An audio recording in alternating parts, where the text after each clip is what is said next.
ব্রাহ্মণবাড়িয়ার সরাইল উপজেলা নির্বাচন কার্যালয়ে আছেন সহকর্মী মিজান শাহজাহান।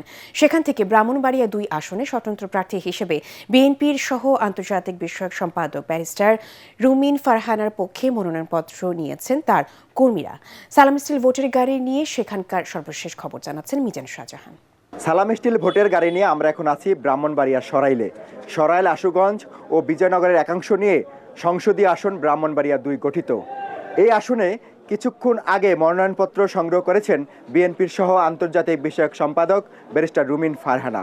তিনি স্বতন্ত্র প্রার্থী হিসাবে মনোনয়নপত্র সংগ্রহ করেছেন। এই আসনে বিএনপি কোনো প্রার্থীকে মনোনয়ন দেননি। তারা এই আসনটি তাদের অন্যতম শরিক জমিয়াতে উলামা ইসলামের প্রার্থী খেজুর গাছ মার্কার প্রার্থী জোনায়েদ আল হাবিবকে ছেড়ে দিয়েছে। এই কারণে এই আসনে ধানের শীষের প্রতীকটি ব্যালট পেপারে থাকবে না।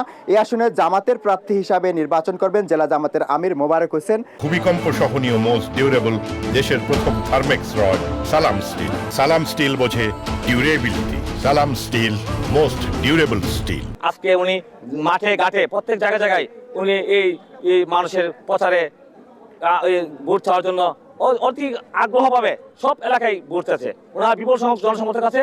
এই জনসমর্থক নিয়ে আমরা ইনশাল্লাহ আজকে মনোনয়নপত্র কিনেছি। আমরা সবাই রুমিন ফারহানার আপার পক্ষে আমরা ভোট দিব। উনি যে মার্কায় পাই সে মার্কায় আমরা ইনশাল্লাহ নির্বাচন করবো। ধন্যবাদ আপনাকে। আপনি শুনলেন যে একজন রুমিন ফারহানার কর্মী, নিবেদিত প্রাণ কর্মী, তিনি বললেন তিনি কোন প্রেক্ষাপটে তিনি মনোনয়নপত্র কিনেছেন।